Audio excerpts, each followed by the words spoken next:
नमस्कार बच्चों, हम पढ़ रहे थे व्याकरण का पाठ भाषा और व्याकरण। तो हमने जाना भाषा के बारे में और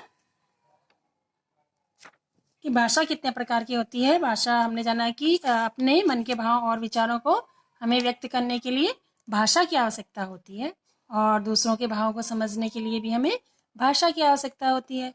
तो हमने जाना कि भाषा को दो भागों में बांटा गया है, एक मौखिक और दूसरी लिखित।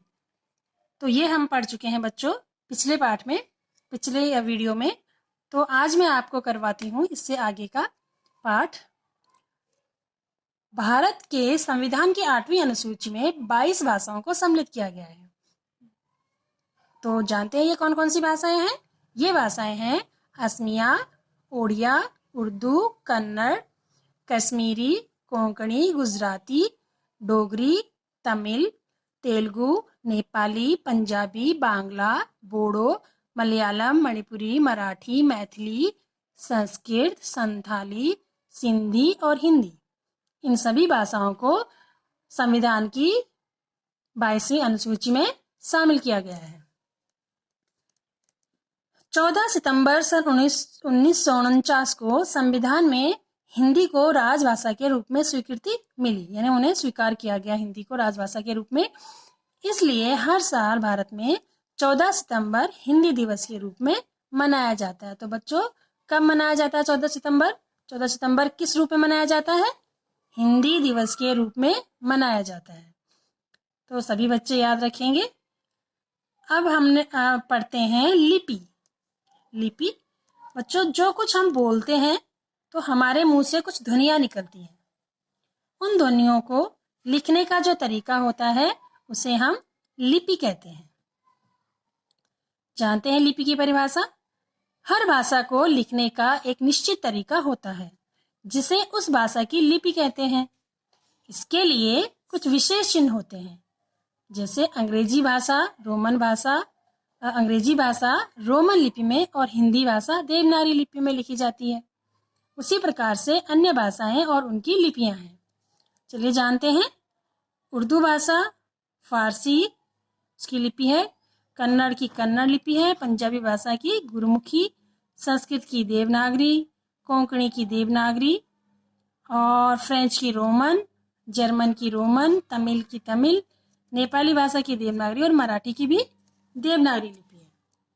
तो बच्चों, ये हमने जाना लिपि के बारे में। एक बार आप ध्यान से देख लीजिए इसको, लिपि को, अलग अलग भाषाएं और उनकी लिपियों को। चलिए आगे बढ़ते हैं और फिर अब हम पढ़ते हैं व्याकरण। व्याकरण बच्चों, व्याकरण जो कुछ हम भाषा बोलते हैं उसको शुद्ध रूप से बोलना और लिखना सिखाता है। व्याकरण हमें भाषा के शुद्ध रूप का ज्ञान कराता है। अगर हम इसकी परिभाषा को जाने तो व्याकरण की परिभाषा होगी कि व्याकरण हमें भाषा के शुद्ध रूप का ज्ञान कराता है। जैसे मैं खाना खाया, मैंने खाना खाया, हम चाय खाई, हमने चाय पी। शुद्ध रूप क्या होगा? हमने चाय पी।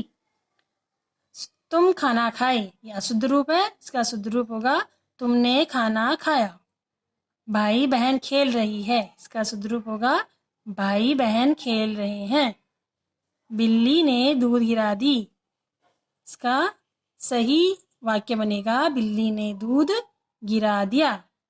तो हमने यहाँ पर कर्ता शब्द, क्रिया शब्द को कहाँ लिखना है, कर्ता शब्द को कहाँ जोड़ना है, ये सारी चीजें, लिंग, वचन, कारक, ये सब हम व्याकरण के अंतर्गत पढ़ते हैं, जिससे हमारी भाषा शुद्ध होती है। तो बच्चों, यहाँ आपका पाठ खत्म हुआ, पाठ 2। चलिए जान लेते हैं इसके अभ्यास के बारे में। तो चलिए जानते हैं इसके अभ्यास के बारे में। पहला प्रश्न है, सही विकल्प पर गोला लगाओ। क है, लिखकर विचारों को प्रकट करना भाषा का कौन सा रूप कहलाता है? बच्चों, मैंने आपको बताया कि भाषा के 2 रूप होते हैं। तो बताइए, लिखकर हम अपने विचारों के कौन से रूप में प्रकट करते हैं? तो क्या लिखित, मौखिक या संकेत? राइट आंसर है लिखित। आप अपनी बुक में टिक लगाएंगे सभी बच्चे, और जिनके पास बुक नहीं है वो अपनी नोटबुक में नोट करेंगे। अगला है, किसके द्वारा भाषा के शुद्ध रूप का ज्ञान होता है? लिपि के द्वारा, वर्ण के द्वारा या व्याकरण के द्वारा? तो इसका सही उत्तर है व्याकरण के द्वारा। हिंदी दिवस का, जी हाँ बच्चों, मैंने अभी आपको बताया था हिंदी दिवस कब मनाया जाता है। आपको पता होना चाहिए कि 14 अप्रैल को या 14 जुलाई को या 14 सितंबर को। इसका राइट आंसर है 14 सितंबर को। अगला है, कन्नड़ किस राज्य की भाषा है? महाराष्ट्र की, कर्नाटक की या आंध्र प्रदेश की? राइट आंसर है कर्नाटक की। रेडियो पर समाचार सुनना भाषा का कौन सा रूप है? कौन सा रूप है बच्चों? मौखिक, लिखित या संगीत? रेडियो पर समाचार सुनना भाषा का मौखिक रूप है। केरल की भाषा कौन सी है?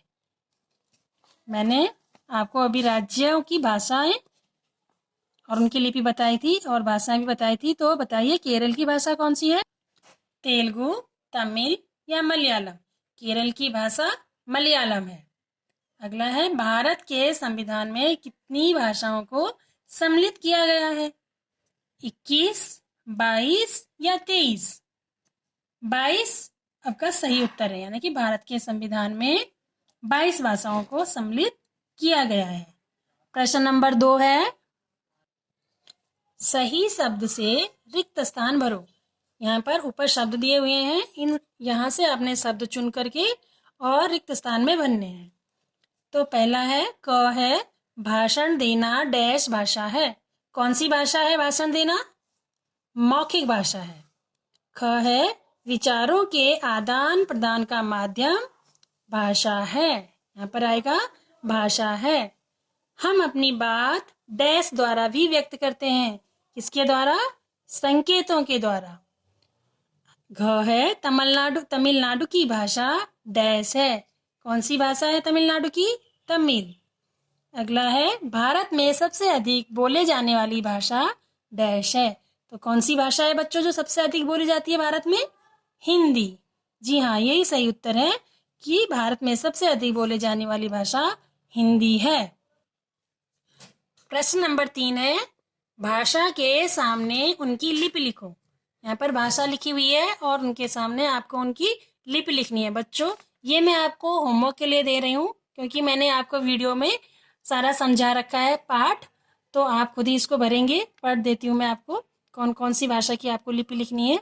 क में है हिंदी, हिंदी भाषा की कौन सी लिपि है? उर्दू की कौन सी लिपि है? पंजाबी, कन्नड़, अंग्रेजी और कोंकणी। इन भाषाओं की आपने इनकी लिपि बतानी है और यहाँ पर भरना है। अगला प्रश्न है जो आपको होमवर्क में करना है, भाषा किसे कहते हैं? मौखिक भाषा और लिखित भाषा के दो दो उदाहरण लिखो। आपने यहाँ पर भाषा की परिभाषा लिखनी है और उसके बाद एक उदाहरण मौखिक भाषा का लिखेंगे और एक उदाहरण लिखित भाषा का लिखेंगे। अगला 5वां प्रश्न है आपका, व्याकरण हमें क्या सिखाता है? उदाहरण देकर समझाओ। तो मैंने अभी आप व्याकरण के बारे में पढ़ा था और आपको पढ़कर दिखाया था किस प्रकार से शुद्ध वाक्य अशुद्ध वाक्यों को शुद्ध करके लिखा जाता है। उसी प्रकार से आपने यहाँ पर व्याकरण की परिभाषा लिखनी है और 2 उदाहरण भी लिखने हैं। तो बच्चों, आपको ये सभी कार्य अपनी बुक में करना है और जिन बच्चों के पास किताब नहीं है वो इसको अपनी नोटबुक में करेंगे। धन्यवाद।